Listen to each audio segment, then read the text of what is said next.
Krásny, príjemný podvečer, nedeľnejší na Mirror Hospitality Expo. Teším sa, že tu mám všetkých svojich známych, rodinu, kamarátov a všetkých vás hostí, ktorí ste prišli ešte na na to záverečné finále Mirror Hospitality Expo.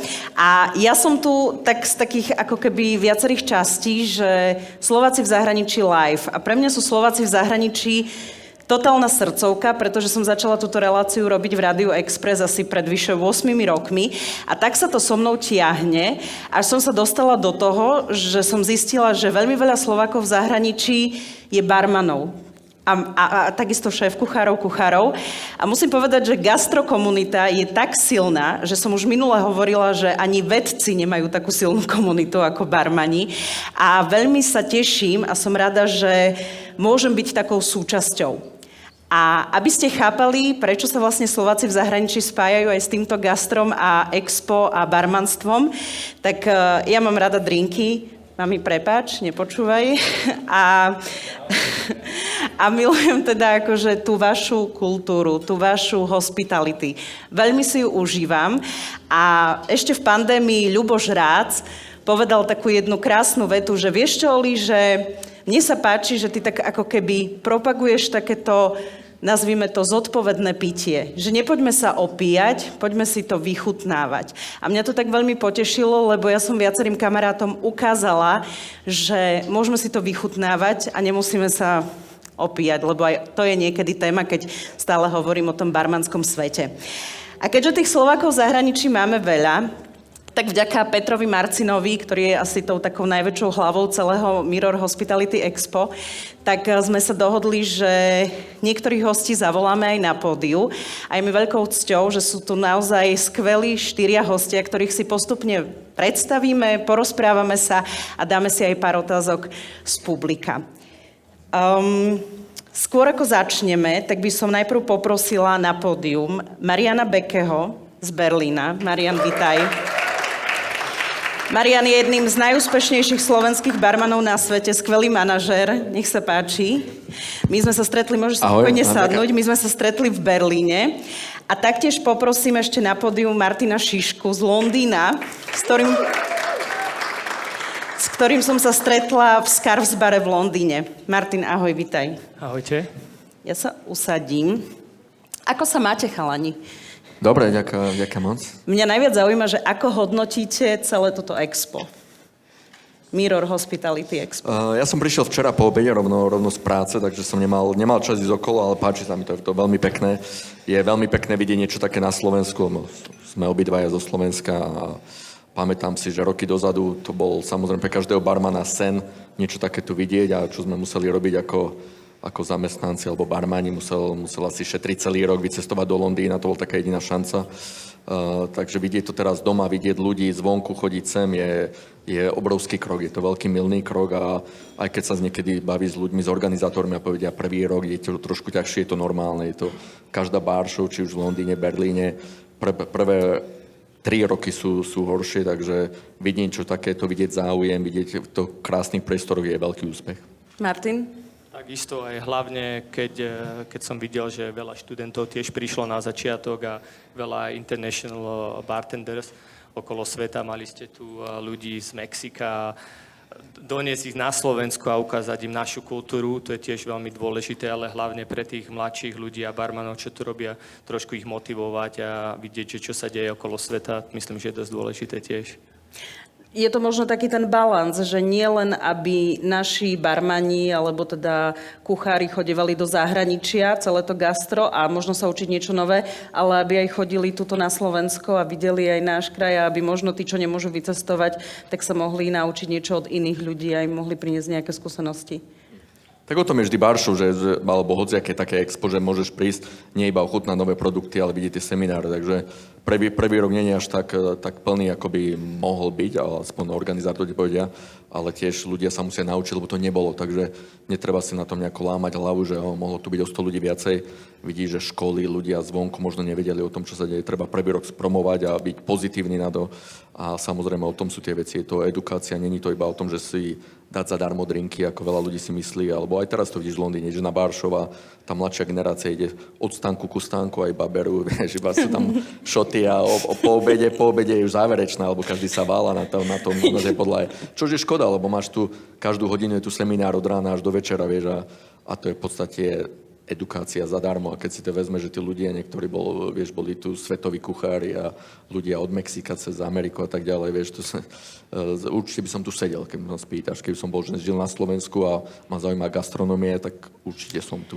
No teraz si to načrtol, že to je to vzdelávanie, ktoré napríklad úprimne, keď to niekedy sledujem, tak často ešte aj v mojej generácii vlastne to bolo také, že to bolo také tie odborné školy viac možno podceňované, ako keby skôr vítané. A teraz, keď vidíme vás ako osobnosti, ako sa vám darí v zahraničí, tak to je tiež taký dobrý, pozitívny príklad, že tak študenti, študentky, poďte sa vzdelávať, poďte sa práve učiť od ľudí, ktorí už dosiahli nejaký úspech a že môžu vás motivovať a inšpirovať.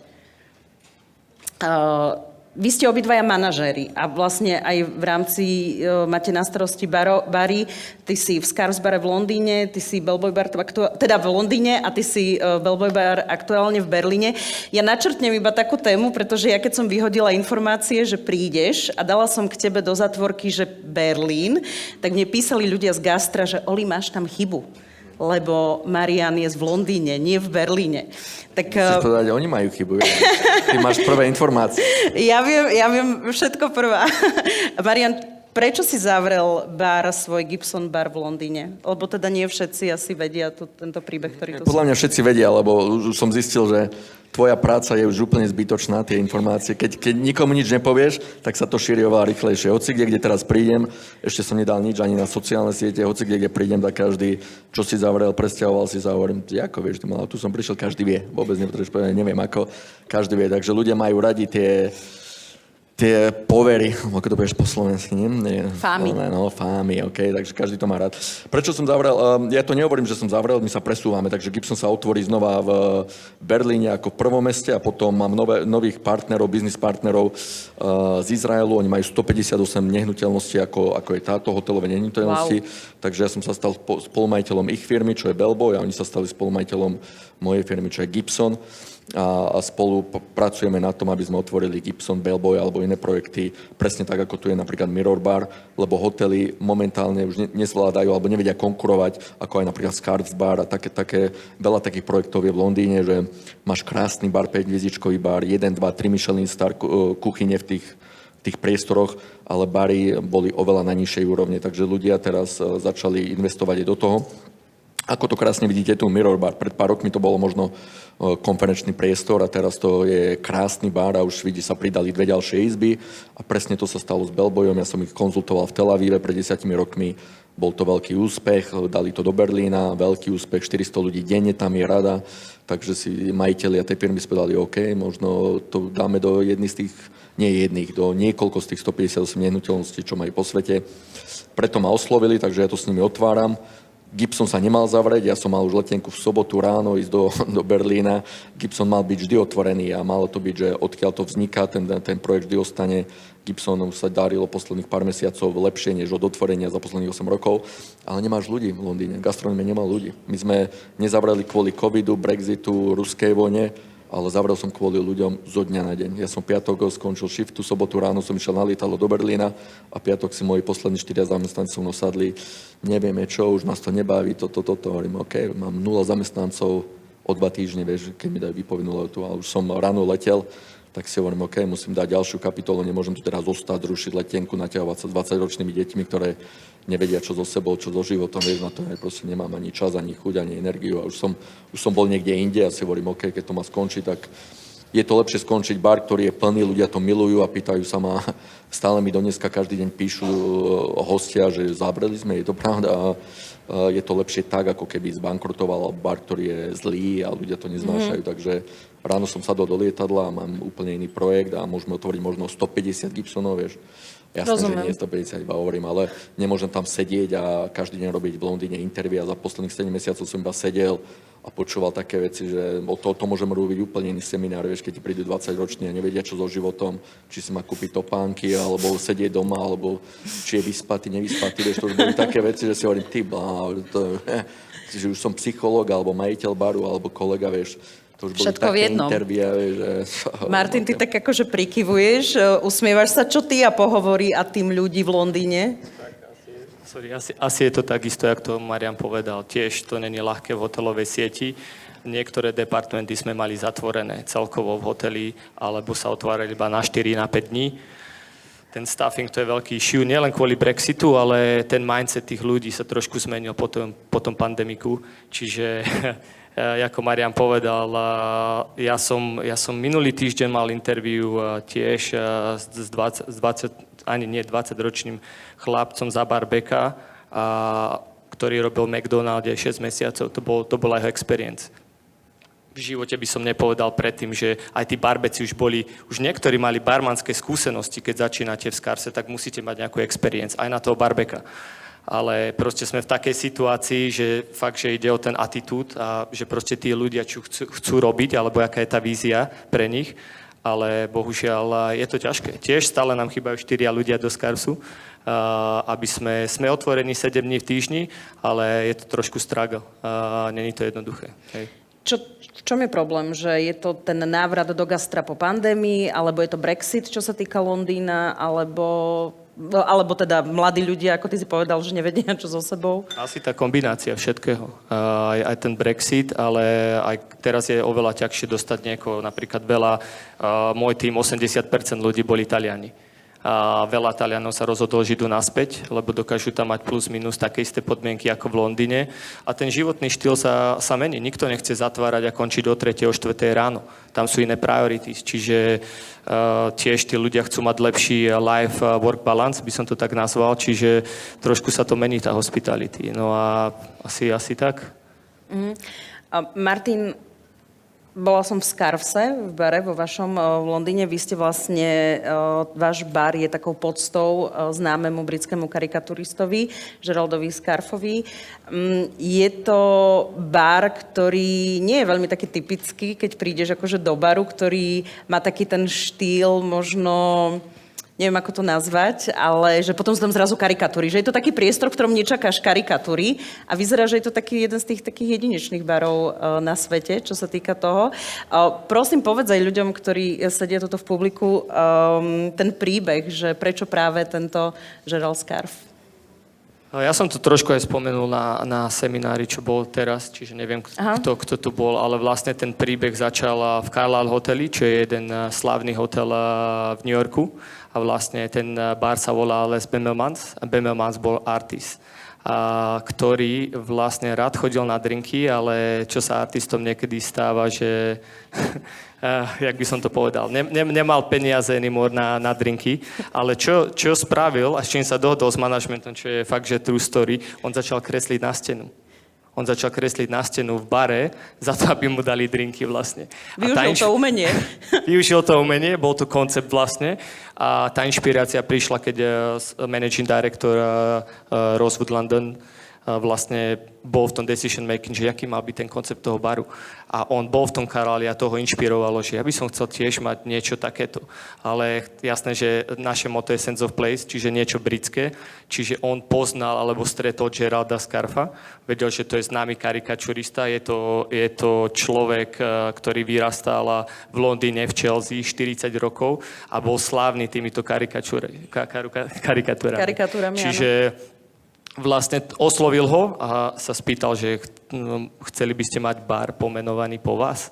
Kto by nechcel? A kto by nechcel? A on povedal, keď princ Charles má krčmu, pub pomenovaný po ňom, tak prečo ne, aby som nemohol mať 5-hviezdičkový bar. A vlastne tak vznikla tá spolupráca. Máme karikatúry vlastne okolo baru a Gerald je stále involvnutý a robí karikatúry. Stále chodí na drink. Chodí, nie už tak často, by som povedal, že tak raz za pár mesiacov príde pozrieť. Hej. Marian, bola som aj v Berlíne na otočku a stihla som si pozrieť vaše priestory. Vy máte vlastne ako keby 4 bary v jednom. ten koncept je aký? Aké sú tam všetky tie bary? Bellboy, ktorý je teraz otvorený, je by som povedal niečo také ako keby Alice in Wonderland, čiže je to veľmi flamboyantné miesto, kde chceš ľudí prekvapiť od každého detailu, od recepcie cez design, hudbou, svetlami, interiér, exteriér, až po drinky. Takže tie drinky som dizajnoval pred 10 rokmi, keď som ešte robil v Nigeri, takže to je o tých pohároch, všetko je customized, vieš, a také tie veci, čo dneska ľudia by povedali, že je dobre pre Instagram, ale samozrejme není to iba kvôli tomu, že OK, pozri sa na to a už chuť je druhorada, určite nie. Ale o tom je ten Bellboy. Čiže tam ten hlavný bar, ktorý by som možno povedal, že je akoby speak easy štýl, 1920. roky, taký klasický, ale klasický výzorom, ale tie drinky sú moderné a majú ten wow faktor, na tom sa dohliada. Potom je tam druhý bar, ktorý sa volá, že rúžová miestnosť, všetko je v rúžovej, také typickej pink. Je to fakt taký Alice in Wonderland, keď aj do toho toalety sú rúžové. Aj toalety sú rúžové, tam hrá George Michael, čiže je to taká gay area, vieš. Také tie veci, že ako keď prechádzaš napríklad z miestnosti do miestnosti s výťahom, ktorý ako neexistuje, vieš, ideš ako do starého výťahu, ktorý vyzerá ako rustický hotelový výťah, ale je fake, vieš, takže už ľudia, zamestnanci sú naučení, že ti povedia, chod na štvrté, potom doprava hore, každý pretáča oči, prídu do výťahu, vieš, ale výťah sa zavre, stlačíš gombík, výťah sa otvorí na druhej strane, ideš iba rovno, vieš. Takže to sú také tie srandy, kde ľudí to pobaví, vieš, toalety sú spojené, ženské, mužské, vieš, čiže veľké umývadlo v strede, zľava, sprava výjdu muži, ženy, vždy, keď je niekto opitý, pozor na seba, či opekne, alebo naopak, vieš.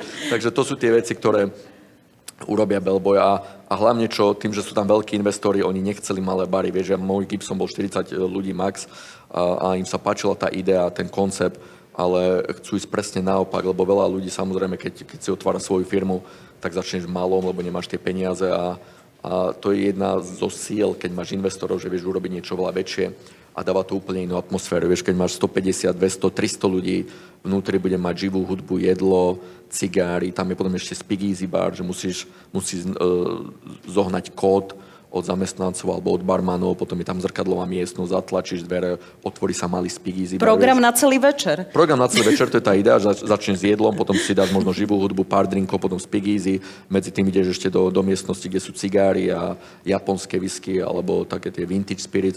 Takže o tom to bolo, že áno, že 4 stupne namiesto toho, že ísť do reštaurácie, baru a potom ešte niekde na ten nightclub, tak môžeš zostať v jednom a stále ťa to uspokoje, budeš, wow, bolo super, tu chcem sa vrátiť a tu chcem minúť peniaze a je to na 350-400 ľudí za večer vieme otočiť. No, koncepty, všetky tie bary a to, čo robíte, vaše drinky, všetko je fantastické, ale sme vlastne aj na podujatí, ktoré sa volá Slováci v zahraničí, aj keď je to teda Hospitality Edition, ale ten váš príbeh. Vy ste prečo odišli zo Slovenska? Kedy vás to zatiahlo von? Martin? Asi po škole, plus minus. Chcel som sa naučiť trošku anglicky, vyskúšať niečo iné. Tak som sa rozhodol ísť do Anglicka. Jasné, že som bol naivný mladý chalan. Myslel som si, že prídem a všetko bude na rúžovej tácke. Čiže vlastne som prišiel do Liverpoolu cez agentúru, ktorá vlastne som sa dozvedel, že neexistovala. Čiže jasné, že ťa oklamali, nemusíš hovoriť po anglicky, budeš robiť v čokoládovej faktory, čiže naivný chlapec. Prišiel do Liverpoolu a vlastne tam nám zobrali všetky peniaze, čo si do toho dal. Zostalo nám asi tak 50 libier vo vačku, čo vlastne sme hneď sa zistili, že tam to nebude fungovať, ideme do Londýna, tam sme niekoho poznali, zostali sme asi tiež 3-4 na izbe, len aby sa dalo čosi nájsť a prvá práca vlastne, čo sme našli, bolo upratovanie izieb. Čiže to bola asi jediná práca, ktorú si nájdete, keď nehovoríte anglicky, ale tak niekde sa musí začať, by som povedal. Myslím, že si hovoril, že v trojhviezdičkovom hoteli to bol trojhviezdičkový hotel, čiže to nebolo, že máte nejakých, ako teraz, keď upratujete izby 5 hviezdičkom hotel, že máte 5-10 izieb. Bolo 20-30 izieb. Čiže rýchlo máš nejakých 15 minút na izbu. Čiže tak, no ale niekde sa začalo musieť, naučil som sa trošku po anglicky a potom som vlastne mal roommate, flatmate, ktorý robil už v industrii celkom dlhé roky a povedal, že či by som neskúsil to barmanstvo. Čiže mi dal prvú prácu po francúzskej reštaurácii, veľmi znáva vtedy Le Pont de la Tour a tiež Volumes, to sa robilo 600 covers denne, čiže tam som sa prvýkrát stretol s tou barmančinou a odtedy som sa iba posúval vlastne. Čiže už je tomu 18 rokov. 18 rokov, no. Tak. Marian, ty, čo teba lákalo do zahraničia? Ja som zo Žiliny, otec tam skončil vlastne už na dôchodku po covide. Mal vinnú pivnicu, on ju mal možno kedy ja som mal 7-8 rokov, tak cez víkendy som už vždy pomáhal, ja som si myslel, OK, víno je moja cesta, ma to bavilo, ale potom som zistil, že mňa bavilo viac tá gastronomia, ten kontakt s ľuďmi, než víno samotné, nie že by mi nechodilo víno. Tak som si myslel, že budem someliér, ja som študoval, tam bola súkromná hotelová škola v Žiline, čož mi pomohlo, že to vzdelanie je veľmi dôležité. Určite, keď sa teraz na to pozriem späť a keď sa ma ľudia pýtajú, čo ťa zmenilo, alebo čo, tá inšpirácia, tá cesta je veľmi, veľmi dôležitá. Či už kde budeš robiť, kto je tvoj vzor, vieš, či už to je šéf alebo majiteľ podniku, ale keď si mladý, je veľmi dôležité si vybrať miesto nie podľa toho, čo ponúka, lebo keď máš 17, 18, 19 rokov a im povieš, teraz zarobím 100 eur viacej, byť na nesprávnom mieste v tom čase, keď sa vyvíjaš medzi 18 až 25 a nenabrať si to vzdelanie a nenabrať si tú cestu a tú rýchlosť, tak to sa ti nikdy nevráti. Vieš, peniaze vieš zarobiť do 25, do 35, do 25, 40 podľa zdravia, ale musíš si nabrať, vieš, proste tie skills, keď nenaberieš medzi tým, tak neexistuje, že to dobehneš. Takže hoci kto mladý, keby sa ma spýtal, tak poviem vzdelanie a potom hľadať zamestnanie podľa vzoru, keď si povieš týmto štýlom, buď táto práca, alebo už keď, ja neviem, budem kuchár, tak ten kuchár, alebo ten štýl toho jedla, to je niečo, čo chcem robiť, tam sa zamestnám výplata. Mojich prvých, ja neviem, 10-15 práci, keď som robil, ja som sa nikdy aj nespýtal na výplatu, ani som nevedel, aká bude niekedy na konci mesiaca a mi to bolo úplne jedno, čo mi z toho prišlo. Aj tak išlo ďalej do seminárov a to je veľmi dôležité, vieš, lebo to, čo som investoval za pár rokov, sa mi aj tak vedelo vrátiť, možno keď už potom cestuješ a vzdelávaš alebo konzultuješ, sa ti to vráti za týždne až mesiace. No ale ten čas by som už teraz nevedel sa k tomu vrátiť. Nevieš sa v 40-ke vrátiť a teraz si robiť semináre a potom ešte hlavne nie v gastronomii. Takže som myslel, že budem somelier, to ma bavilo, otec ma tým inšpiroval, potom som išiel prvýkrát do Prahy, tam bolo prvé americké bary, Tretas bar, Baxis, myslím, že stále existujú. A to ma zmenilo, to bol pre mňa ten klik, prebehol jedného večera, som mal nejakých 17 rokov, išiel som na bar a videl som barmana, ako sa rozpráva s ľuďmi a to som vedel, že wow, toto je ako somelier, nikdy nebudem vedieť robiť, ja iba otváram víno. Nechcem mať iba otváram víno, lebo ak tu bude sedieť nejaký somelier, tak má zbije vonku. Máme tu nejakého someliera? Someliéry. Máme. Someliera, no vidíš, tak keď pôjdeš tade a pôjdem dozad, ne? Okay. Tak nechcem povedať, že iba otváraš víno, ale ten fakt, že keď somelier otvorí krásne víno, tak ho nevie zmeniť. Vieš, keď som sedel v tom bare v Baxise alebo v Tretrie a videl som, že ten barman chodí od hostia k hostovi, aj keď si objednali, ja neviem, 3 ľudia rovnaký drink, piňa colada, daiquiri alebo čo, ale on sa s každým porozprával, chceš to sladšie, kyslejšie, chceš do toho iný rum a to mňa zmenilo, vieš, v tú sekundu asi on bol, však to je stále, že daiquiri, aj ten druhý človek chce daiquiri, ale on sa spýtal, ten jeden je kyslejší, ten ďalší je sladší, ten chce iný rum a každý ten drink proste robíš inak, čož už jak som robil s vínom, si hovorím, to ja nebudem nikdy vedieť robiť, však ja otvorím víno, viem ovoňať korok a si povedať dobré, alebo není dobré, alebo teplotu, vieš, a tam to končí. Takže som išiel späť do Žiliny, hneď som sa pobalil, už bolo pár barov v Bratislave, išiel som do Paparazzi baru, alebo po chvíli tam bol Stanislav Adrna a to bol taký ten jeden z mojich prvých lídrov určite, čo ti dá smer a to bolo pre mňa veľmi inšpirujúce ako mladý barman v tých prvých krokoch, kde to jeho myslenie a tak ďalej ťa vlastne povzbudí a ukáže ti cestu, ktorou máš kráčať, lebo mladí ľudia skôr potrebujú nejakú tú direkciu a cestu, vieš. A on urobil veľa vecí, doniesol do Paparazzi na Slovensko, veľa vecí nadčasovo, japonský barman, Tiki, Londýn. No a jedno z toho bolo Londýn, vycestoval von, vrátil sa späť, robil nám tréningy, ten londýnsky bartending a to bol ten druhý krok pre mňa, keď som videl, wow, toto je super, to je asi moja cesta, ale potrebujem aj angličtinu, nerozprával som, tak tedy som po roku sa zbalil a išiel som do Londýna, takisto bez angličtiny, takisto s agentúrou. Bola to student agency? To boli vychytraní, dajú ti letenku, všetko a tam to končí. No. Takže takisto vyskočil som tam a potom som robil nejakého barbeka niekde v klube. No a už potom sa chytíš. V Londýne je vždy práca, vieš, to nie je problém. To ti trvá týždňa alebo mesiace, naučíš sa angličtinu a keď chceš, na toto sú dobré tie miesta, že keď chceš, vieš, nemôžeš čakať po týždni, že som tu, vieš, veľa takých mladých ľudí za mnou prišlo, Marian, si v Londýne, môžem prísť, no jasné. Teraz nemám čas, alebo som niekde, stretnem ťa budúcu stredu a budúcu stredu volám tým ľuďom, mám čas, stretneme sa, dám ti prácu alebo čo. Už som doma. Už si doma. A však pred 5 dňami si písal, že si priletel. No, ale nebolo to dobré. Nebolo to dobré, Pepi. Že si robil 5 dní, čo si prišiel v stredu a vo štvrtok to nebolo dobré.